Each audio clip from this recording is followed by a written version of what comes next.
Waheguru JIO. ਅਸੰਖ ਗਲ ਵੱਢ ਹੱਤਿਆ ਕਮਾਹੇ, ਅਸੰਖ ਗਲ ਵੱਢ ਹੱਤਿਆ ਕਮਾਹੇ, ਅਸੰਖ ਪਾਪੀ ਪਾਪ ਕਰ ਜਾਹੇ। ਸ੍ਰੀ ਗੁਰੂ ਨਾਨਕ ਸਾਹਿਬ ਜਪ ਬਾਣੀ। ਜਪ ਬਾਣੀ ਤੋਂ ਗੁਰੂ ਗ੍ਰੰਥ ਸਾਹਿਬ ਦਾ ਆਰੰਭ ਹੁੰਦਾ ਹੈ। ਇਹ ਵੀ ਮੰਨਿਆ ਜਾਂਦਾ ਹੈ ਇਹ ਬਾਣੀ ਸਾਰੇ ਗੁਰੂ ਗ੍ਰੰਥ ਸਾਹਿਬ ਦਾ ਸਾਰ ਹੈ। ਇਸ ਦੀ 17ਵੀਂ ਪੌੜੀ ਵਿੱਚ ਅਸੰਖ ਅਣਗਿਣਤ ਜਪ ਤਪ ਭਗਤੀ ਕਮਾਈ ਕਰਨ ਵਾਲੇ ਦੱਸੇ ਗਏ ਹਨ। ਅਸੰਖ ਜਪ ਅਸੰਖ ਪਾਓ। ਅਗਲੀ ਹੀ 18ਵੀਂ ਪੌੜੀ ਵਿੱਚ ਕੁਰਾਹੇ ਪਏ ਲੋਕਾਂ ਦਾ ਜ਼ਿਕਰ ਹੈ ਜੋ ਅਸੰਖ ਹਨ, ਅਣਗਿਣਤ ਹਨ, ਜਿਨ੍ਹਾਂ ਨੂੰ ਮੂਰਖ, ਚੋਰ, ਹਰਾਮਖੋਰ ਆਦਿ ਕਿਹਾ ਗਿਆ ਹੈ। ਉਕਤ ਪੰਕਤੀਆਂ 18ਵੀਂ ਪੌੜੀ ਵਿੱਚੋਂ ਹਨ, ਜਿਹਦੇ ਸ਼ੁਰੂ ਦੇ ਲਫ਼ਜ਼ ਹਨ ਅਸੰਖ ਮੂਰਖ ਅੰਧਕੋਰ, ਅਸੰਖ ਚੋਰ ਹਰਾਮਖੋਰ। ਇਹ ਉੱਥੇ ਹੀ ਇਹ ਪੰਕਤੀਆਂ ਲਈਆਂ ਹਨ। ਅਸੰਖ ਗਲ ਵੱਢ ਹੱਤਿਆ ਕਮਾਹੇ, ਅਸੰਖ ਪਾਪੀ ਪਾਪ ਕਰ ਜਾਏ। ਸ੍ਰੀ ਗੁਰੂ ਨਾਨਕ ਸਾਹਿਬ ਫਰਮਾਨ ਕਰ ਰਹੇ ਹਨ ਕਿ ਅਸੰਖ ਗਿਣਤੀ ਤੋਂ ਬਾਹਰ ਹਨ ਅਜਿਹੇ ਲੋਕ ਜੋ ਹੋਰਨਾਂ ਦੇ ਗਲੇ ਵੱਢਦੇ ਹਨ। ਇਹ ਅਸੰਖ ਪਾਪੀ ਹਨ ਜੋ ਇਹ ਪਾ ਕਮਾਈ ਜਾ ਰਹੇ ਹਨ ਅਤੇ ਇੰਝ ਹੀ ਦੁਨੀਆ ਤੋਂ ਤੁਰ ਜਾਂਦੇ ਹਨ। ਇੱਥੇ ਹੱਤਿਆ ਦੀ ਗੱਲ ਕਹੀ ਹੈ, ਕੋਈ ਹਲਾਲ ਝਟਕੇ ਦਾ ਫਰਕ ਨਹੀਂ ਕੀਤਾ। ਹੋਰ ਪੰਕਤੀਆਂ ਹਨ ਹੱਕ ਪਰਾਇਆ ਨਾਨਕਾ, ਉਸ ਸੂਅਰ ਉਸ ਗਾਏ, ਗੁਰਪੀਰ ਹਾਮਾ ਤਾਂ ਪਰੈ, ਜਾਂ ਮੁਰਦਾਰ ਨ ਖਾਹੇ, ਗੱਲੀ ਭਿਸਤ ਨ ਜਾਈਐ, ਛੁੱਟੈ ਸੱਚ ਕਮਾਏ, ਮਾਰਨ ਪਾਹੇ ਹਰਾਮ ਮਹਿ, ਹੋਏ ਹਲਾਲ ਨ ਜਾਏ। ਸ੍ਰੀ ਗੁਰੂ ਨਾਨਕ ਸਾਹਿਬ ਅੰਕ 141 ਤੇ ਫਰਮਾਨ ਕਰਦੇ ਹਨ ਕਿ ਕਿਸੇ ਵੀ ਕਿਸਮ ਦਾ ਪਰਾਇਆ ਹੱਕ ਖਾਣਾ ਵਰਤਣਾ ਮੁਸਲਮਾਨ ਲਈ ਸੂਰ ਅਤੇ ਹਿੰਦੂ ਲਈ ਗਾਂ ਖਾਣ ਦੇ ਬਰਾਬਰ ਹੈ। ਇਹ ਸਰੀਰ ਤਿਆਗਣ ਤੋਂ ਬਾਅਦ ਜਿਨ੍ਹਾਂ ਦਾ ਕੋਈ ਗੁਰੂ ਪੀਰ ਮਹਾਤਮਾ ਹਾਮਾ ਭਰ ਦਿੰਦਾ ਹੈ ਉਹ ਜਮਾਂ ਦੀ ਮਾਰ ਤੋਂ ਬਚ ਰਹਿੰਦੇ ਹਨ, ਪਰ ਕੋਈ ਵੀ ਮਹਾਤਮਾ ਮੁਰਦੇ ਖਾਣ ਵਾਲਿਆਂ ਦਾ ਹਾਮਾ ਨਹੀਂ ਭਰਦਾ। ਗੁਰਪੀਰ ਹਾਮਾ ਤਾਂ ਪਰੇ ਜਾਂ ਮੁਰਦਾਰ ਨਾ ਖਾਏ, ਮੁਰਦਾ ਖਾਣ ਵਾਲੇ ਦਾ ਕੋਈ ਹਾਮਾ ਨਹੀਂ ਭਰਦਾ। ਸਿਰਫ ਚੰਗੀਆਂ ਗੱਲਾਂ ਕਰਨ ਨਾਲ ਮੁਕਤੀ ਜਾਂ ਬਹਿਸ਼ਤ ਸਵਰਗ ਆਦਿ ਦੀ ਪ੍ਰਾਪਤੀ ਨਹੀਂ ਹੋ ਜਾਂਦੀ। ਇਹ ਤਾਂ ਸੱਚ ਦੀ ਕਮਾਈ ਭਾਵ ਨਾਮ ਜਪਣ ਅਤੇ ਉੱਚਾ ਆਚਰਣ ਰੱਖਣ ਨਾਲ ਹੁੰਦੀ ਹੈ। ਸਪਸ਼ਟ ਹੈ ਕਿ ਮਹਾਰਾਜ ਮੁਰਦੇ ਖਾਣ ਨੂੰ ਮਾੜੇ ਆਚਰਣ ਵਿੱਚ ਗਿਣ ਰਹੇ ਹਨ, ਸੱਚ ਦੀ ਕਮਾਈ ਦਾ ਹਿੱਸਾ ਨਹੀਂ ਮੰਨ ਰਹੇ। ਗੱਲੀ ਭਿਸਤ ਨਾ ਜਾਈਏ, ਛੁੱਟੇ ਸੱਚ ਕਮਾਏ। ਕਤਲ ਕੀਤੇ ਮੁਰਦਿਆਂ ਨੂੰ ਮਸਾਲੇ ਆਦਿ ਪਾ ਕੇ ਪਕਾ ਲੈਣ ਨਾਲ ਉਹ ਧਰਮ ਅਨੁਸਾਰ ਵਰਤਣਯੋਗ ਨਹੀਂ ਬਣ ਜਾਂਦਾ। ਮਾਰਨ ਪਾਹੇ ਹਰਾਮ ਮਹਿ, ਮਾਰਨ ਦਾ ਅਰਥ ਹੈ ਮਸਾਲੇ ਆਦਿ ਕਿਸੇ ਵੀ ਕਿਸਮ ਦੀ ਸਮੱਗਰੀ। ਮਾਰਨ ਪਾਹੇ ਹਰਾਮ ਮਹਿ, ਹੋਏ ਹਲਾਲ ਨਾ ਜਾਏ। ਹੋਰ ਪੰਕਤੀਆਂ ਹਨ ਜਿਨ੍ਹਾਂ ਗੁਰ ਗੋਪਿਆ ਆਪਣਾ, ਤੇ ਨਰ ਬੁਰਿਆਈ, ਹਰ ਜੀਓ ਤਿਨਕਾ ਦਰਸ਼ਨ ਨਾ ਕਰੋ, ਪਾਪਿਸ਼ਟ ਹਤਿਆਰੀ। ਸ੍ਰੀ ਗੁਰੂ ਨਾਨਕ ਸਾਹਿਬ ਅੰਕ 651 ਤੇ ਫਰਮਾਨ ਕਰਦੇ ਹਨ ਕਿ ਜੋ ਮਨੁੱਖ ਆਪਣੇ ਹੀ ਗੁਰੂ ਦੀ ਨਿੰਦਾ ਕਰਦੇ ਹਨ ਉਹ ਮਨੁੱਖ ਬਹੁਤ ਹੀ ਬੁਰੇ ਹੁੰਦੇ ਹਨ। ਸ੍ਰੀ ਗੁਰੂ ਅਰਜਨ ਦੇਵ ਸਾਹਿਬ ਸੁਖਮਨੀ ਸਾਹਿਬ ਵਿੱਚ ਫਰਮਾਨ ਕਰਦੇ ਹਨ ਕਿ ਸੰਤ ਕਾ ਨਿੰਦਕ ਵੱਡੇ ਹਥਿਆਰੇ ਦੇ ਸਮਾਨ ਬੁਰਾ ਹੁੰਦਾ ਹੈ। ਸੰਤ ਕਾ ਨਿੰਦਕ ਮਹਾ ਹਥਿਆਰਾ। ਹੇ ਹਰੀ ਪ੍ਰਭੂ ਜੀਓ ਕਿਰਪਾ ਕਰੋ, ਮੈਨੂੰ ਅਜਿਹੇ ਪਾਪੀ ਦਾ ਦਰਸ਼ਨ ਨਾ ਹੋਵੇ, ਕਿਉਂਕਿ ਅਜਿਹਾ ਮਨੁੱਖ ਤਾਂ ਹਥਿਆਰੇ ਤੁਲ ਹੈ। ਸਪਸ਼ਟ ਹੈ ਹਥਿਆਰੇ ਦਾ, ਪਾਪੀ ਦਾ ਅਤੇ ਗੁਰੂ ਦੇ ਨਿੰਦਕ ਦਾ ਦਰਸ਼ਨ ਕਰਨਾ ਸਹੀ ਨਹੀਂ। ਭਾਵ ਜੀਵਾਂ ਜਾਂ ਮਨੁੱਖਾਂ ਦੀ ਕਿਸੇ ਵੀ ਤਰ੍ਹਾਂ ਦੀ ਕੀਤੀ ਹੱਤਿਆ ਉਸੇ ਤਰ੍ਹਾਂ ਪਾਪ ਹੈ ਜਿਵੇਂ ਆਪਣੇ ਗੁਰੂ ਦੀ ਕੀਤੀ ਨਿੰਦਿਆ, ਅਤੇ ਦੂਜੇ ਪਾਸੇ ਵੀ ਵਾਈਸ ਵਰਸਾ। ਹਰ ਜੀਓ ਤਿਨਕਾ ਦਰਸ਼ਨ ਨ ਕਰੋ, ਪਾਪਿਸ਼ਟ ਹਥਿਆਰੀ। ਹਥਿਆਰੇ ਦਾ ਦਰਸ਼ਨ ਉਸੇ ਤਰ੍ਹਾਂ ਮਾੜਾ ਹੈ ਜਿਵੇਂ ਗੁਰੂ ਦੇ ਨਿੰਦਕ ਦਾ। ਹੋਰ ਪੰਕਤੀਆਂ ਹਨ ਬੱਗਾ ਬੱਗੇ ਕੱਪੜੇ, ਤੀਰਥ ਮੰਜ ਵਸਨ, ਘੁੱਟ ਘੁੱਟ ਜੀਆਂ ਖਾਵਣੇ, ਬੱਗੇ ਨਾ ਕਹੀਆਂ। ਸ੍ਰੀ ਗੁਰੂ ਨਾਨਕ ਸਾਹਿਬ ਦੀਆਂ ਇਹ ਪੰਕਤੀਆਂ ਅੰਕ 729 ਤੇ ਦਰਜ ਹਨ। ਇਹਨਾਂ ਪੰਕਤੀਆਂ 'ਚ ਪਾਤਸ਼ਾਹ ਨੇ ਮਨਮੁਖਤਾਈ ਅਤੇ ਗੁਰਮੁਖਤਾਈ ਤੋਂ ਵੱਖ ਕਰਕੇ ਦੱਸਿਆ ਹੈ। ਦੋਹਾਂ ਦੀ ਖੁਰਾਕ ਵੀ ਵੱਖ-ਵੱਖ ਕਰਕੇ ਦੱਸੀ ਹੈ। ਬੱਗਾ ਦਾ ਅਰਥ ਹੈ ਸਫੇਦ ਜਾਂ ਚਿੱਟਾ, ਬੇਦਾਗ। ਬੱਗਾ ਬਗਲਾ ਵੀ ਹੈ, ਉਹ ਵੀ ਚਿੱਟਾ ਹੈ। ਬੱਗਾ ਬੱਗੇ ਕੱਪੜੇ, ਭਾਵੇਂ ਮਨੁੱਖ ਕਿੰਨਾ ਵੀ ਚਿੱਟਾ ਭਾਵ ਸਾਫ਼ ਸੁਥਰਾ ਹੋਵੇ, ਉਸਦੇ ਕੱਪੜੇ ਵੀ ਚਿੱਟੇ ਹੋਣ, ਸਫੇਦ ਬੇਦਾਗ ਪਾਏ ਹੋਏ ਹੋਣ। ਤੀਰਥ ਮੰਜ ਵਸਨ, ਬਗਲਾ ਵੀ ਸਫੇਦ ਹੈ ਕਿਉਂਕਿ ਉਸਦੀ ਪੁਸ਼ਾਕ ਵੀ ਸਫੇਦ ਹੈ। ਚਿੱਟੇ ਬਸਤਰ ਪਾਉਣ ਨਾਲ ਭਾਵੇਂ ਤੀਰਥ ਸਥਾਨਾਂ ਤੇ ਜਾ ਕੇ ਵਸ ਜਿਆ ਜਾਵੇ, ਬਗਲਾ ਵੀ ਤੀਰਥਾਂ ਦੇ ਨੇੜੇ, ਨਦੀਆਂ ਵਗੈਰਾ ਦੇ ਨੇੜੇ ਰਹਿੰਦਾ ਹੈ। ਇਤਨਾ ਕੁਝ ਹੋਣ ਦੇ ਬਾਵਜੂਦ ਜਿਹੜੇ ਜੀਵਾਂ ਨੂੰ ਗਲਿਓਂ ਘੁੱਟ-ਘੁੱਟ ਕੇ ਭਾਵ ਕਤਲ ਕਰਕੇ ਖਾ ਜਾਂਦੇ ਹਨ, ਘੁੱਟ-ਘੁੱਟ ਜੀਆਂ ਖਾਵਣੇ, ਘੁੱਟ-ਘੁੱਟ ਕੇ ਭਾਵ ਕਤਲ ਕਰਕੇ ਖਾ ਜਾਂਦੇ ਹਨ, ਬੱਗੇ ਨਾ ਕਹੀਆਂ। ਉਹਨਾਂ ਨੂੰ ਬੱਗੇ ਚਿੱਟੇ ਭਾਵ ਸਾਫ਼ ਸੁਥਰੇ ਨਹੀਂ ਕਿਹਾ ਜਾ ਸਕਦਾ। ਗੁਰਬਾਣੀ ਵਿੱਚ ਬਗਲਾ ਮਨਮੁਖ ਦਾ ਪ੍ਰਤੀਕ ਹੈ, ਹੰਸ ਗੁਰਮੁਖ ਨੂੰ ਕਿਹਾ ਗਿਆ ਹੈ। ਸਪਸ਼ਟ ਹੈ ਕਿ ਜੀਵਾਂ ਦੀ ਹੱਤਿਆ ਕਰਕੇ ਖਾਣ ਵਾਲਾ ਮਨੁੱਖ ਬਗਲਾ ਹੈ, ਮਨਮੁਖ ਹੈ, ਗੁਰਮੁਖ ਨਹੀਂ, ਹੰਸ ਨਹੀਂ। ਔਰ ਪੰਕਤੀਆਂ ਹਨ ਜਿਨ ਦਰਸ਼ਨ ਸਤਿਗੁਰ ਸਤਿਪੁਰਖ ਨ ਪਾਇਆ, ਤੇ ਭਾਗਹੀਣ ਜਮ ਮਾਰੇ, ਸੇ ਕੂਕਰ ਸੂਕਰ ਗਰਦ ਬੈ, ਪਵੈ ਗਰਭ ਜੂਨੀ, ਦਏ ਮਾਰੇ ਮਹਾ ਹਥਿਆਰੇ। ਸ੍ਰੀ ਗੁਰੂ ਰਾਮਦਾਸ ਸਾਹਿਬ ਜੀ ਅੰਕ 493 ਤੇ ਫਰਮਾਨ ਕਰ ਰਹੇ ਹਨ ਕਿ ਜਿਨ੍ਹਾਂ ਨੂੰ ਕਿਸੇ ਮਹਾਂਪੁਰਖ ਮਹਾਤਮਾ ਸੱਚੇ ਗੁਰੂ ਦੇ ਦਰਸ਼ਨ ਪ੍ਰਾਪਤ ਨਹੀਂ ਹੁੰਦੇ, ਉਹਨਾਂ ਦੇ ਭਾਗ ਮਾੜੇ ਹਨ, ਉਹਨਾਂ ਨੂੰ ਜੰਮਾਂ ਦੀ ਮਾਰ ਪੈਂਦੀ ਹੈ। ਅਜਿਹੇ ਭਾਗਹੀਣ ਕੁੱਤੇ, ਸੂਅਰ, ਗਧੇ ਆਦਿ ਵਰਗੇ ਮਨੁੱਖ ਵਾਰ-ਵਾਰ ਗਰਭ ਜੂਨਾਂ 'ਚ ਪੈਂਦੇ ਹਨ ਅਤੇ ਉਹਨਾਂ ਨੂੰ ਅਜਿਹਾ ਹੀ ਫਲ ਭੋਗਣਾ ਪੈਂਦਾ ਹੈ ਜੋ ਮਹਾਂ ਹਥਿਆਰਿਆਂ ਦਾ ਹੱਲ ਹੁੰਦਾ ਹੈ। ਸੇ ਕੂਕਰ ਸੂਕਰ ਗਰਦਬ ਪਵੈ ਗਰਭ ਜੋਨੀ, ਦਏ ਮਾਰੇ ਮਹਾਂ ਹਤਿਆਰੇ। ਉਹਨਾਂ ਜੋ ਮਹਾਂ ਹਤਿਆਰਾਂ ਦਾ ਹਾਲ ਹੁੰਦਾ ਹੈ, ਅਜੇ ਲੋਕਾਂ ਦਾ ਵੀ ਉਹੀ ਹਾਲ ਹੁੰਦਾ ਹੈ। ਪ੍ਰਭੂ ਉਹਨਾਂ ਦਾ ਨਾਸ਼ ਕਰ ਦਿੰਦਾ ਹੈ। ਬੇਸ਼ੱਕ ਮਹਾਂ ਹਤਿਆਰੇ ਮਨੁੱਖਾਂ ਅਤੇ ਹੋਰ ਜੀਵਾਂ ਦੀ ਹੱਤਿਆ ਕਰਨ ਵਾਲੇ ਨੂੰ ਹੀ ਕਹੀਦਾ ਹੈ। ਮਹਾਂ ਹਤਿਆਰੇ ਹੱਤਿਆ ਕਰਨ ਵਾਲੇ ਨੂੰ ਹੀ ਕਹਿੰਦੇ ਹਨ। ਹੋਰ ਪੰਕਤੀਆਂ ਹਨ, ਕੁਦਮ ਕਰੇ ਪਸ਼ੂ ਪੰਖੀਆਂ ਦਿਸੈ ਨਾਹੀ ਕਾਲ। ਸ੍ਰੀ ਗੁਰੂ ਅਰਜਨ ਸਾਹਿਬ ਪ੍ਰਸ਼ਨ ਕਰਕੇ ਸਮਝਾ ਰਹੇ ਹਨ ਕਿ ਤੂੰ ਪਸ਼ੂਆਂ ਅਤੇ ਪੰਛੀਆਂ ਨੂੰ ਮੌਤ ਦੇ ਰਿਹਾ ਹੈ, ਤੈਨੂੰ ਆਪਣਾ ਕਾਲ ਨਜ਼ਰ ਨਹੀਂ ਆਉਂਦਾ। ਭਾਵ ਪਸ਼ੂ ਪੰਛੀਆਂ ਦਾ ਕਤਲ ਕਰਨ ਤੋਂ ਪਹਿਲਾਂ ਇਹ ਚੇਤੇ ਕਰ ਕਿ ਤੈਨੂੰ ਵੀ ਇਹੀ ਮੌਤ ਦੀ ਸਜ਼ਾ ਮਿਲੇਗੀ। ਘੋਰ ਦੁਖਯੰ ਅਨਕ ਹਤਯੰ ਜਨਮ ਦਾਰਿਦਰ ਮਹਾਂ ਵਿਖਿਆਦੰ ਮਿਟੰਤ ਸਗਲ ਸਿਮਰੰਤ ਹਰ ਨਾਮ ਨਾਨਕ ਜੈਸੇ ਪਾਵਕ ਕਾਸ਼ਟ ਭਸਮੰ ਕਰੋਤ। ਅੰਕ 1355। ਬਹੁਤ ਵੱਡੇ ਦੁੱਖ, ਘੋਰ ਦੁਖਯੰ ਅਨੇਕਾਂ ਕੀਤੇ ਕਤਲਾਂ ਦੇ ਪਾਪ, ਅਨੇਕ ਹੱਤਿਆਂ, ਜਨਮਾਂ ਬੱਧੀ ਗਰੀਬੀ ਦੀ ਲਾਹਨਤ, ਜਨਮ ਦਾਰਿਦਰੰ ਅਤੇ ਵੱਡੀਆਂ ਵੱਡੀਆਂ ਮੁਸੀਬਤਾਂ, ਮਹਾਂ ਵਿਖਿਆਤਨ ਬਹੁਤ ਵੱਡੇ ਵੱਡੇ ਦੁੱਖ, ਅਨੇਕਾਂ ਕੀਤੇ ਕਤਲਾਂ ਦੇ ਪਾਪ, ਜਨਮਾਂ ਬੱਧੀ ਗਰੀਬੀ ਦੀ ਲਾਹਨਤ ਅਤੇ ਵੱਡੀਆਂ ਵੱਡੀਆਂ ਮੁਸੀਬਤਾਂ। ਪੰਜਵੇਂ ਨਾਨਕ ਫਰਮਾਨ ਕਰ ਰਹੇ ਹਨ ਕਿ ਪ੍ਰਭੂ ਦਾ ਨਾਮ ਜਪਣ ਨਾਲ ਇਹਨਾਂ ਸਾਰਿਆਂ ਦਾ ਇੰਜ ਨਾਸ ਹੋ ਜਾਂਦਾ ਹੈ ਜਿਵੇਂ ਅੱਗ ਲੱਕੜਾਂ ਦੇ ਢੇਰ ਨੂੰ ਸਾੜ ਕੇ ਸੁਆਹ ਕਰ ਦਿੰਦੀ ਹੈ। ਸੋ ਇੱਥੇ ਅਨੇਕ ਹੱਤਿਆਂ ਭਾਵ ਅਨੇਕ ਕੀਤੇ ਕਤਲਾਂ ਦੇ ਪਾਪ ਮੰਨੇ ਗਏ ਹਨ। ਸਰ ਜੀਓ ਕਾਟੈ ਨਿਰਜੀਓ ਪੂਜੈ ਅੰਤ ਕਾਲ ਕਉ ਭਾਰੀ। ਭਗਤ ਕਬੀਰ ਜੀ ਅੰਕ 332 ਤੇ ਫਰਮਾਨ ਕਰਦੇ ਹਨ ਕਿ ਜੋ ਮਨੁੱਖ ਜਿਉਂਦੇ ਪਾਣੀ ਦੀ ਤਾਂ ਵੱਢ ਕੇ ਹੱਤਿਆ ਕਰ ਦਿੰਦੇ ਹਨ, ਜਿਉਂਦੇ ਪ੍ਰਾਣੀ ਦੀ ਤਾਂ ਵੱਢ ਕੇ ਹੱਤਿਆ ਕਰ ਦਿੰਦੇ ਹਨ, ਪਰ ਨਿਰਜੀਵ ਦੀ ਪੂਜਾ ਕਰੀ ਜਾ ਰਹੇ ਹਨ, ਇਹ ਗੈਰ ਤਰਕ ਸੰਗਤ ਕਰਮ ਅੰਤ ਕਾਲ ਨੂੰ ਮਹਿੰਗਾ ਪਏਗਾ, ਭੋਗਣਾ ਪਏਗਾ। ਸਰ ਜੀਓ ਕਾਟੈ, ਜੀਵ ਨੂੰ ਕੱਟਿਆ ਜਾ ਰਿਹਾ ਹੈ। ਨਿਰਜੀਓ ਪੂਜੈ, ਨਿਰਜਿੰਦ ਦੀ ਪੂਜਾ ਹੋ ਰਹੀ ਹੈ। ਅੰਤ ਕਾਲ ਕੋ ਭਾਰੀ, ਇਹ ਕੰਮ ਭਾਰੀ ਪਏਗਾ। ਇਸੇ ਤਰ੍ਹਾਂ ਰੋਜ਼ਾ ਧਰੈ ਮਨਾਵੈ ਅੱਲੋ ਸਵਾਦਤ ਜੀ ਸੰਘਾਰੈ। ਭਗਤ ਕਬੀਰ ਜੀ 483 ਅੰਕ ਤੇ ਫਰਮਾਨ ਕਰ ਰਹੇ ਹਨ, ਹੇ ਮਨੁੱਖ, ਤੂੰ ਇੱਕ ਪਾਸੇ ਤਾਂ ਅੱਲਾਹ ਪ੍ਰਭੂ ਨੂੰ ਖੁਸ਼ ਕਰਨ ਲਈ ਰੋਜ਼ਾ ਵਰਤ ਆਦਿ ਰੱਖ ਰਿਹਾ ਹੈ, ਭਾਵ ਕਈ ਤਰ੍ਹਾਂ ਦੇ ਧਰਮ ਕਰਮ ਕਰਦਾ ਹੈ, ਪਰ ਨਾਲ ਹੀ ਤੂੰ ਆਪਣੇ ਸਵਾਦ ਦੀ ਖਾਤਰ ਜੀਆਂ ਦਾ ਸੰਘਾਰ ਕਤਲ ਕਰਦਾ ਹੈ। ਆਪਾ ਦੇਖ ਅਵਰ ਨਹੀਂ ਦੇਖੈ ਕਾਹੇ ਕੋ ਚੱਕ ਮਾਰੈ। ਤੂੰ ਆਪਣਾ ਸਵਾਦ ਤਾਂ ਵੇਖ ਲੈਣਾ, ਪੂਰਾ ਕਰ ਲਿਆ, ਪਰ ਤੂੰ ਅਗਲੇ ਦਾ ਭਾਵ ਜੀਵ ਦੇ ਦਰਦ ਨੂੰ ਤਾਂ ਸਮਝਿਆ ਨਹੀਂ। ਇਹ ਮਨੁੱਖ, ਤੂੰ ਅਜਿਹੀਆਂ ਚੱਖਾਂ ਕਿਉਂ ਮਾਰ ਰਿਹਾ ਹੈ। ਭਗਤ ਨਾਮਦੇਵ ਜੀ ਦਾ ਫਰਮਾਨ ਹੈ, ਤੀਰਥ ਦੇਖ ਨ ਜਲ ਮਹਿ ਪੈਸੋਂ ਜੀ ਜੰਤ ਨ ਸਤਾਵੋਂਗੋ। ਮੈਂ ਤਾਂ ਤੀਰਥ ਤੇ ਜਾ ਕੇ ਜਲ ਵਿੱਚ ਟੁੱਬੀ ਵੀ ਨਹੀਂ ਲਗਾਉਂਦਾ। ਇਸ ਤਰ੍ਹਾਂ ਕਰਕੇ ਮੈਂ ਉਸ ਪਾਣੀ ਵਿੱਚ ਵਸਦੇ ਜੀਆਂ ਨੂੰ ਤੰਗ ਨਹੀਂ ਕਰਦਾ, ਕਿਉਂਕਿ ਮੇਰੇ ਉਸ ਪਾਣੀ ਵਿੱਚ ਟੁੱਬੀ ਲਗਾਉਣ ਨਾਲ ਉਹ ਵਿਚਾਰੇ ਡਰ ਜਾਂਦੇ ਹਨ ਅਤੇ ਡਰ ਦੇ ਮਾਰੇ ਇੱਧਰ ਉੱਧਰ ਭੱਜਦੇ ਹਨ। ਸੋ ਜੋ ਭਗਤ ਤੀਰਥਾਂ ਤੇ ਜਾ ਕੇ ਟੁੱਬੀ ਲਗਾਉਣ ਨਾਲ ਜਨਤਾ ਨੂੰ ਸਤਾਉਣਾ ਨਹੀਂ ਚਾਹੁੰਦਾ, ਉਹ ਹੱਤਿਆ ਕਿਵੇਂ ਚਾਹੇਗਾ। ਭਗਤ ਕਬੀਰ ਜੀ ਦਾ ਹੋਰ ਫਰਮਾਨ ਹੈ, ਜੀ ਬਧੋ ਸੋ ਧਰਮ ਕਰ ਥਾਪੋ ਅਧਰਮ ਕਹੋ ਕਤ ਭਾਈ। ਅੰਕ 1103 ਤੇ ਫਰਮਾਨ ਕਰਦੇ ਹਨ, ਉਹ ਧਰਮ ਦੇ ਠੇਕੇਦਾਰੋ, ਪੰਡਤੋ, ਤੁਸੀਂ ਜੀਵਾਂ ਦਾ ਵੱਧ ਕਤਲ ਕਰਕੇ ਉਸਨੂੰ ਧਰਮ ਨਾਲ ਜੋੜਦੇ ਹੋ।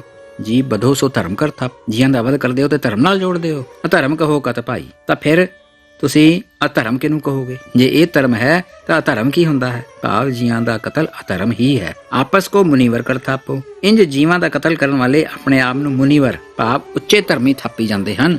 ਜੇ ਜੀਵਾਂ ਦਾ ਕਤਲ ਕਰਨ ਵਾਲੇ ਧਰਮੀ ਮੰਨੀਏ ਤਾਂ ਫਿਰ ਕਸਾਈ ਕਿਸ ਨੂੰ ਕਹੀਏ। ਆਪਸ ਕੋ ਮੁਨੀਵਰ ਕਰ ਥਾਪੋ ਕਾਂ ਕੋ ਕਹੋ ਕਸਾਈ, ਤਾਂ ਫਿਰ ਕਸਾਈ ਕਿਹਨੂੰ ਕਹੀਏ। ਜੀਵਾਂ ਦਾ ਵੱਧ ਕਰਨ ਵਾਲਾ ਹੀ ਕਸਾਈ ਹੈ, ਅਧਰਮੀ ਹੈ, ਧਰਮੀ ਨਹੀਂ ਹੋ ਸਕਦਾ, ਮੁਨੀਵਰ ਨਹੀਂ ਹੋ ਸਕਦਾ। ਜੀ ਬਧੋ ਸੋ ਧਰਮ ਕਰ ਥਾਪੋ ਅਧਰਮ ਕਹੋ ਕਤ ਭਾਈ, ਆਪਸ ਕੋ ਮੁਨੀਵਰ ਕਰ ਥਾਪੋ ਕਾਂ ਕੋ ਕਹੋ ਕਸਾਈ। ਮੁਸਲਮਾਨ ਹਲਾਲ ਨੂੰ ਮਜ਼ਹਬ ਮੁਤਾਬਿਕ ਅਤੇ ਸਿੱਖ ਝਟਕੇ ਨੂੰ ਸਿੱਖੀ ਮੁਤਾਬਿਕ ਮੰਨੇ ਜਾਂਦੇ ਹਨ। ਜੇ ਜੀਵਾਂ ਦੇ ਕਤਲ ਨੂੰ ਧਰਮ ਕਹੀਏ ਤਾਂ ਫਿਰ ਅਧਰਮ ਕਿਸ ਨੂੰ ਕਹੀਏ। ਭਾਵ ਜੀਵਾਂ ਦਾ ਕਤਲ ਹਰ ਹਾਲ ਵਿੱਚ ਅਧਰਮ ਹੀ ਹੈ, ਧਰਮ ਨਹੀਂ। ਹੋਰ ਕਬੀਰ ਜੀ ਦਾ ਫਰਮਾਨ ਹੈ, ਕਬੀਰ ਜੀ ਜੋ ਮਾਰੇ जोर कर कहते हैं जो हलाल दफ्तर दई जब काढ़ है होएगा कौन हवाल। ਭਗਤ ਕਬੀਰ ਜੀ ਦਾ ਬਚਨ ਹਨ ਕਿ ਮਨੁੱਖ ਜੀਵ ਨੂੰ ਆਪਣੇ ਜ਼ੋਰ ਨਾਲ, ਜ਼ਬਰਦਸਤੀ ਨਾਲ ਮਾਰਦਾ ਹੈ, ਕਤਲ ਕਰਦਾ ਹੈ। ਬਕਰਾਰੀਆਂ ਆ ਕੇ ਕਹਿੰਦਾ ਮੈਨੂੰ ਕਤਲ ਕਰੋ, ਪੜ ਕੇ ਬੰਨ ਕੇ ਮਾਰਿਆ ਜਾਂਦਾ ਹੈ। ਫਿਰ ਉਸਨੂੰ ਧਰਮ ਅਨੁਸਾਰੀ ਐਲਾਨ ਕਰਦਾ ਹੈ। ਹਲਾਲ ਦਾ ਅਰਥ ਹੈ ਧਰਮ ਅਨੁਸਾਰ, ਜਿਸ ਦਾ ਵਰਤਣਾ ਯੋਗ ਹੋਵੇ। ਕਬੀਰ ਜੀ ਜੋ ਮਾਰੇ ਜ਼ੋਰ ਕਰ ਕਹਤੇ हैं ਜੋ ਹਲਾਲ। ਪਰ ਭਗਤ ਕਬੀਰ ਜੀ ਜੀਵ ਦੇ ਮਾਰਨ, ਕਤਲ ਕਰਨ ਨੂੰ ਧਰਮ ਅਨੁਸਾਰ ਯੋਗ ਨਹੀਂ ਮੰਨਦੇ। ਉਹ ਫਰਮਾਨ ਕਰਦੇ ਹਨ ਕਿ ਅਜਿਹਾ ਕਰਨ ਵਾਲੇ ਨੂੰ ਜਦੋਂ ਵਾਹਿਗੁਰੂ ਦੇ ਦਫ਼ਤਰ ਭਾਵ ਧਰਮਰਾਜ ਦੇ ਦਫ਼ਤਰ, ਜਿੱਥੇ ਜੀਵਾਂ ਦੇ ਕਰਮਾਂ ਦਾ ਲੇਖਾ ਜੋਖਾ ਹੁੰਦਾ ਹੈ, ਤੋਂ ਬਾਹਰ ਕੱਢ ਦਿੱਤਾ ਜਾਏਗਾ, ਤਾਂ ਉਸਨੂੰ ਬਚਾਉਣ ਲਈ ਉਸਦਾ ਹਵਾਲਾ, ਜ਼ਿੰਮੇਵਾਰੀ ਕਿਹੜਾ ਗੁਰੂ ਪੀਰ ਲਏਗਾ। ਭਾਵ ਇਹੋ ਜਿਹੇ ਜੀਵ ਦਾ ਹਵਾਲਾ ਕੋਈ ਗੁਰੂ ਪੀਰ ਨਹੀਂ ਭਰਦਾ। ਦਫ਼ਤਰ ਦਈ ਜਬ ਕਾਢ ਹੈ ਹੋਏਗਾ ਕੌਣ ਹਵਾਲ, ਕੋਈ ਗੁਰੂ ਪੀਰ ਹਵਾਲ ਨਹੀਂ ਹੋਏਗਾ, ਹਾਮਾ ਨਹੀਂ ਭਰੇਗਾ। ਫਲਸਰੂਪ ਜਿੰਦ ਨੂੰ ਜੰਮਾਂ ਦੇ ਦਿੱਤੇ ਭਿਆਨਕ ਕਸ਼ਟ ਸਹਿਣੇ ਪੈਣਗੇ। ਕਬੀਰ जम का ठेंगा बुरा है वो नहीं सया जाए, एक जो साधु मोहे मिलियो तन लिया अंचल लाए। जम ਦਾ ਠੇਂਗਾ ਤਾਂ ਹੀ ਖਤਮ ਹੁੰਦਾ ਹੈ ਜੇ ਕੋਈ ਸਾਧੂ ਮਿਲ ਕੇ ਆਪਣੇ ਅੰਚਲ ਨਾਲ, ਆਪਣੇ ਲੜ ਨਾਲ ਲਗਾ ਲਏ। ਪਰ ਕਿਉਂ ਲਗਾਏਗਾ? ਕਿਉਂਕਿ ਉਹ ਕਾਤਲ ਨੂੰ ਕਦੇ ਨਹੀਂ ਲਗਾਉਂਦਾ। ਸਰੀਰ ਛੱਡਣ ਤੋਂ ਬਾਅਦ ਜਿੱਥੇ ਜੀਵ ਦਾ ਲੇਖਾ ਜੋਖਾ ਹੁੰਦਾ ਹੈ, ਜੇ ਕੋਈ ਗੁਰੂ ਪੀਰ ਉਸ ਜੀਵ ਦੀ ਜ਼ਾਮਨੀ ਭਰ ਦੇ ਤਾਂ ਉਸਦਾ ਲੇਖਾ ਮਾਫ ਹੋ ਜਾਂਦਾ ਹੈ। ਸ੍ਰੀ ਗੁਰੂ ਨਾਨਕ ਸਾਹਿਬ ਨੇ ਵੀ ਗੁਰੂ ਪੀਰ ਦੇ ਹਵਾਲਾ ਭਰਨ ਦੀ ਜ਼ਰੂਰਤ ਦੱਸੀ ਹੈ। ਗੁਰਪੀਰ ਹਾਮਾ ਤਾਂ ਭਰੇ ਜਾਂ ਮੁਰਦਾਰ ਨਾ ਖਾਏ, ਅੰਕ 141।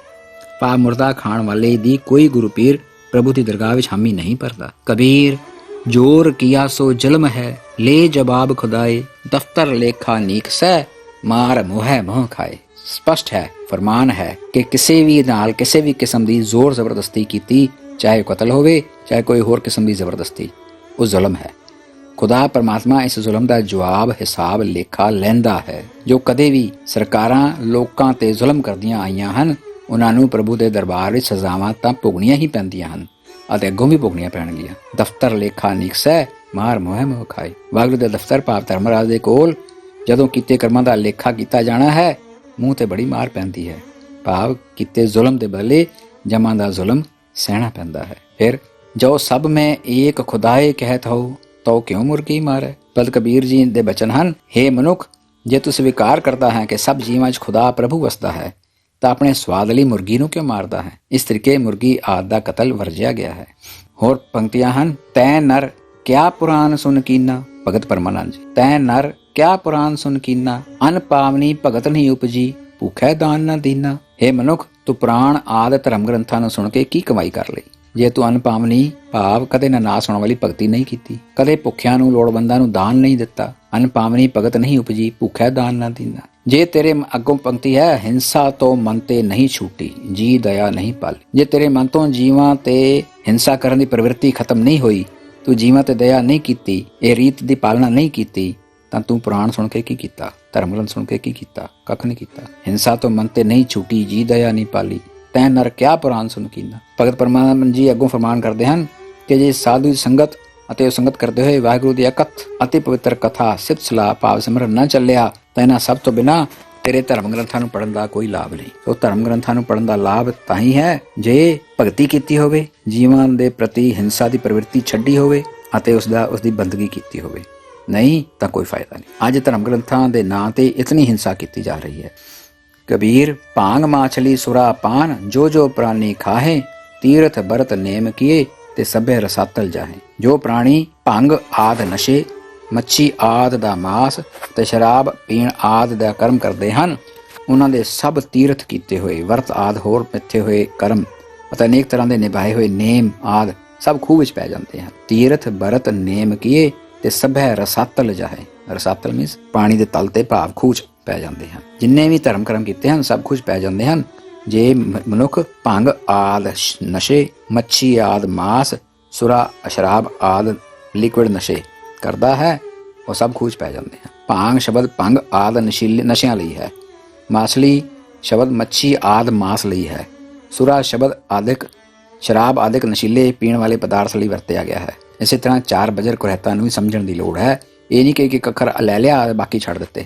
ਜਿਵੇਂ ਕੇਸਾਂ ਦੀ ਬੇਅਦਬੀ, ਕਿਸੇ ਵੀ ਤਰ੍ਹਾਂ ਨਾਲ ਕੇਸਾਂ ਨੂੰ ਬੇਅਦਬ ਕਰਨਾ, ਕੱਟਣਾ, ਖਿੱਚ ਕੇ ਪਲੱਕ ਕਰਕੇ ਹਟਾਉਣਾ, ਸਾੜਨਾ, ਗਰਮ ਕਰਕੇ ਰੂਪ ਬਦਲਣਾ, ਕਿਸੇ ਵੀ ਰੰਗ ਨਾਲ ਰੰਗਣਾ ਆਦਿ। ਕੁੱਠਾ ਦਾ ਸੇਵਨ, ਕੁੱਠਾ ਫਾਰਸੀ ਭਾਸ਼ਾ ਦਾ ਸ਼ਬਦ ਹੈ ਜਿਹੜਾ ਕੂਹਣ ਤੋਂ ਬਣਿਆ ਹੈ। ਫਾਰਸੀ ਭਾਸ਼ਾ ਦੇ ਸ਼ਬਦ ਕੋਸ਼ ਜਾਂ ਡਿਕਸ਼ਨਰੀ ਅਨੁਸਾਰ ਕੂਹਣ ਦਾ ਅਰਥ ਹੈ ਕਤਲ ਕਰਨਾ ਜਾਂ ਮਾਰਨਾ ਜਾਂ ਟੂ ਕਿਲ, ਅਤੇ ਕੁੱਠਾ ਦਾ ਅਰਥ ਹੈ ਮਾਰਿਆ ਹੋਇਆ ਜਾਨਵਰ ਜਾਂ ਕਿਲਡ ਐਨੀਮਲ। ਕਤਲ ਹਰ ਤਰੀਕੇ ਨਾਲ ਕਰਨਾ ਕਤਲ ਹੀ ਕਹਾਉਂਦਾ ਹੈ।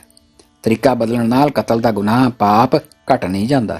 ਤੀਜੀ ਹੈ ਪਰ ਇਸਤਰੀ ਸੰਗ। ਪੁਰਾਤਨ ਸਮੇਂ 'ਚ ਇਹ ਮੂਸਲੀ ਯੁੱਧ ਲਿਖਿਆ ਮਿਲਦਾ ਹੈ। ਇਸ ਨੂੰ ਸੋਧ ਕੇ ਪਰ ਇਸਤਰੀ ਪਰ ਪੁਰਸ਼ ਸੰਗ ਕੀਤਾ ਗਿਆ ਹੈ, ਜੋ ਸਹੀ ਹੈ। ਤੰਬਾਕੂ ਦਾ ਸੇਵਨ, ਇਸ ਦਾ ਅਰਥ ਤੰਬਾਕੂ ਆਦਿ ਨਸ਼ਿਆਂ ਦਾ ਸੇਵਨ ਹੈ, ਜਿਸ ਵਿੱਚ ਸ਼ਰਾਬ, ਭੰਗ, ਅਫੀਮ, ਭੁੱਕੀ, ਚਿੱਟਾ ਆਦਿ ਸਾਰੇ ਨਸ਼ੇ ਆਉਂਦੇ ਹਨ। ਇਹਨਾਂ ਦੀ ਕਿਸੇ ਵੀ ਰੂਪ ਵਿੱਚ ਨਸ਼ੇ ਲਈ ਕੀਤੀ ਵਰਤੋਂ ਕੁਰਹਿਤ ਹੈ। ਹੁਣ ਵਾਚੀਏ ਭਾਈ ਗੁਰਦਾਸ ਜੀ ਦੇ ਵਾਕਾਂ ਨੂੰ, ਜਿਨ੍ਹਾਂ ਨੂੰ ਗੁਰਬਾਣੀ ਦੀ ਕੁੰਜੀ ਕਿਹਾ ਜਾਂਦਾ ਹੈ।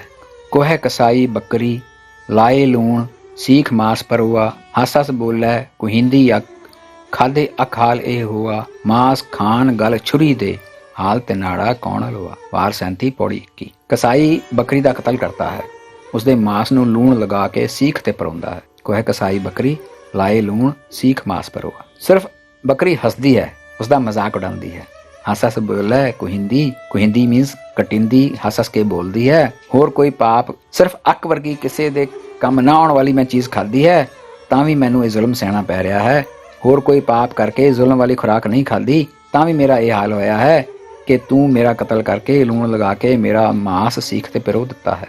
ਖਾਦੇ ਅੱਕ ਹਾਲ ਇਹ ਹੋਆ, ਮਾਂਸ ਖਾਣ ਗਲ ਛੁਰੀ ਤੇ ਹਾਲ ਤੇ ਨਾੜਾ ਕੌਣ ਲੂਆ। ਪਰ ਜੋ ਮੇਰੇ ਗਲੇ ਨੂੰ ਛੁਰੀ ਨਾਲ ਵੱਢ ਕੇ ਮੇਰੀ ਹੱਤਿਆ ਕਰਕੇ ਮੇਰੇ ਤੇ ਜ਼ੁਲਮ ਕਰਕੇ ਮੇਰਾ ਮਾਂਸ ਖਾ ਰਹੇ ਹਨ, ਇਤਨਾ ਵੱਡਾ ਕਸੂਰ ਕਰ ਰਹੇ ਹਨ, ਉਹਨਾਂ ਦਾ ਕੀ ਹਾਲ ਹੋਏਗਾ। ਅਖੀਰ ਤੇ ਹੁਕਮਨਾਮੇ ਹਨ। 6ਵੇਂ ਪਾਤਸ਼ਾਹ ਸ੍ਰੀ ਗੁਰੂ ਹਰਗੋਬਿੰਦ ਸਾਹਿਬ ਜੀ ਦੇ 2 ਹੁਕਮਨਾਮੇ ਦਰਜ ਹਨ। ਇਹ ਹੁਕਮਨਾਮੇ ਪੁਸਤਕ ਵਿੱਚ ਹੁਕਮਨਾਮਾ ਪੁਸਤਕ ਹੈ, ਹੁਕਮਨਾਮੇ ਪੁਸਤਕ ਹੈ ਜੋ ਪੰਜਾਬੀ ਯੂਨੀਵਰਸਿਟੀ ਪਟਿਆਲਾ ਤੋਂ ਪ੍ਰਕਾਸ਼ਿਤ ਹੈ। ਇਹ ਡਾਕਟਰ ਗੰਡਾ ਸਿੰਘ ਨੇ ਇਕੱਤਰ ਕੀਤੇ ਸਨ, ਜਿਨ੍ਹਾਂ ਨੂੰ ਅਜੋਕੇ ਸਮੇਂ ਦਾ ਸਿੱਖ ਇਤਿਹਾਸ ਦਾ ਜਨਮਦਾਤਾ ਸਵੀਕਾਰਿਆ ਗਿਆ ਹੈ। ਇਹਨਾਂ ਹੁਕਮਨਾਮਿਆਂ ਵਿੱਚ 6ਵੇਂ ਪਾਤਸ਼ਾਹ ਨੇ ਸਾਫ਼ ਤੌਰ ਤੇ ਮਾਂਸ ਮੱਛੀ ਦੇ ਨੇੜੇ ਆਉਣ ਦੀ ਮਨਾਹੀ ਕੀਤੀ ਹੈ। ਬਿਲਕੁਲ ਸਪਸ਼ਟ ਅੱਖਰ ਹਨ ਕਿ ਮਾਂਸ ਮੱਛੀ ਦੇ ਨੇੜੇ ਨਹੀਂ ਆਉਣਾ। ਇੱਕ ਦਾਸ ਭਲੀ ਜੁਗਤ ਰਹਿਣਾ, ਮਾਂਸ ਮੱਛੀ ਦੇ ਨੇੜੇ ਨਹੀਂ ਆਉਣਾ, ਪੂਰਬ ਦੀ ਸੰਗਤ ਗੁਰੂ ਕਾ ਖਾਲਸਾ ਹੈ, ਉਪਰੰਤ ਗੁਰੂ ਦੀ ਆਗਿਆ ਹੈ, ਵਗੈਰਾ ਵਗੈਰਾ। ਬੜੇ ਸਪਸ਼ਟ ਸ਼ਬਦਾਂ 'ਚ ਲਿਖਿਆ ਹੈ ਕਿ ਮਾਂਸ ਮੱਛੀ ਦੇ ਨੇੜੇ ਨਹੀਂ ਆਉਣਾ। ਦੂਜਾ ਹੁਕਮਨਾਮਾ ਵੀ ਇਸੇ ਤਰ੍ਹਾਂ ਹੀ ਹੈ ਕਿ ਉਹਨਾਂ ਨੇ ਇਹ ਲਿਖਿਆ ਹੈ ਮਾਂਸ, ਉਹਦੇ ਵਿੱਚ ਵੀ ਇਹੀ ਸ਼ਬਦ ਹਨ, ਮਾਂਸ ਮੱਛੀ ਦੇ ਨੇੜੇ ਨਹੀਂ ਆਉਣਾ, ਪਰ ਉਹ ਸਭ ਅਣਗੌਲੇ ਪਏ ਹਨ। ਇਹ ਹੈ ਹੁਕਮਨਾਮਾ ਦੂਜਾ 6ਵੇਂ ਪਾਤਸ਼ਾਹ ਦਾ। ਸੰਗਤੀ ਦਾ ਰੁਜ਼ਗਾਰ ਹੋਗ, ਇੱਕ ਦਾਸੀ ਰਹਿਣਾ, ਮਾਂਸ ਮੱਛੀ ਦੇ ਨੇੜੇ ਨਹੀਂ ਆਉਣਾ, ਸੰਗਤ ਦੀ ਚਿੱਠੀ ਬਹੁਤੀ, ਹਕੀਕਤ ਸਭ ਮਾਲੂਮ ਹੋਈ, ਵਗੈਰਾ ਵਗੈਰਾ। ਸਪਸ਼ਟ ਤੌਰ ਤੇ ਅੰਕਿਤ ਕੀਤਾ ਹੈ ਕਿ ਪੂਰਬ ਦੀ ਸੰਗਤ ਨੂੰ ਹੁਕਮਨਾਮੇ ਕੀਤੇ ਹਨ ਕਿ ਮਾਂਸ ਮੱਛੀ ਦੇ ਨੇੜੇ ਨਹੀਂ ਆਉਣਾ। ਸ੍ਰੀ ਗੁਰੂ ਹਰਸਾਹਿਬ ਦਾ ਸਮਕਾਲੀ ਫਾਰਸੀ ਭਾਸ਼ਾ ਦਾ ਵਿਦਵਾਨ ਇਤਿਹਾਸਕਾਰ 1644 ਤੋਂ 1655 ਵਿੱਚ ਦੇ ਵਿਚਕਾਰ ਆਪਣੀ ਪੁਸਤਕ ਦਾਬਿਸਤਾਨੀ ਮਜ਼ਾਹਿਬ ਵਿੱਚ ਲਿਖਦਾ ਹੈ। ਅੰਗਰੇਜ਼ੀ ਵਿੱਚ ਹੈ ਹੋਲਡਿੰਗ ਵਾਈਨ ਐਂਡ ਪੋਕ, ਪੋਕ ਹੁੰਦਾ ਸੂਰ ਦਾ ਮਾਸ, ਹੋਲਡਿੰਗ ਵਾਈਨ ਐਂਡ ਪੋਕ ਅਨਲawful, ਮਤਲਬ ਮਾਸ ਤੇ ਵਾਈਨ unlawful करार किते। holding wine and pork unlawful, he abstained, he means Guru Arjan Sahib, he abstained from animal food and enjoined against cruelty to animals. And when Arjan Mal, Sri Guru Arjan Sahib, who is one of the prophetic order of Nanak, he prohibited people from meat eating and said this practice is not in accordance with the wishes of Nanak। दाबिस्तान ਦਾ ਮਰਜ਼ਾ ਕਹਿ ਰਿਹਾ ਹੈ, दाबिस्तान ਮਜ਼ਾਹਿਬ ਦਾ ਕਰਤਾ ਕਹਿ ਰਿਹਾ ਹੈ, ਮੌਸਨ ਫਾਨੀ ਹੈ, ਉਹ ਕਹਿ ਰਿਹਾ ਹੈ ਕਿ ਗੁਰੂ ਅਰਜਨ ਸਾਹਿਬ ਜੀ ਨੇ ਆਪਣੇ ਚੇਲਿਆਂ ਨੂੰ ਮਾਂਸ ਖਾਣ ਦੀ ਸਖਤ ਮਨਾਹੀ ਕੀਤੀ ਹੈ ਅਤੇ ਕਿਹਾ ਹੈ ਇਹ ਗੁਰੂ ਨਾਨਕ ਸਾਹਿਬ ਦੀ ਸੋਚ ਦੇ ਮੁਤਾਬਿਕ ਨਹੀਂ ਹੈ, ਗੁਰੂ ਨਾਨਕ ਸਾਹਿਬ ਦੇ ਉਪਦੇਸ਼ ਦੇ ਮੁਤਾਬਿਕ ਨਹੀਂ ਹੈ। ਸੋ ਇਹ ਸਾਰੀਆਂ ਪੰਕਤੀਆਂ, ਇਹ ਸਾਰੇ ਹੁਕਮਨਾਮੇ ਇਹ ਜ਼ਾਹਰ ਕਰ ਰਹੇ ਹਨ ਕਿ ਮਾਂਸ ਮੱਛੀ ਕਿਸੇ ਕਿਸਮ ਦੇ ਵੀ, ਚਾਹੇ ਚਟਕਾ ਚਾਹੇ ਕੁੱਠਾ, ਖਾਣਾ ਸਿੱਖੀ ਦੇ ਵਿੱਚ ਵਰਜਿਤ ਹੈ। ਵਾਹਿਗੁਰੂ ਜੀ ਕਾ ਖਾਲਸਾ, ਵਾਹਿਗੁਰੂ ਜੀ ਕੀ ਫਤਿਹ।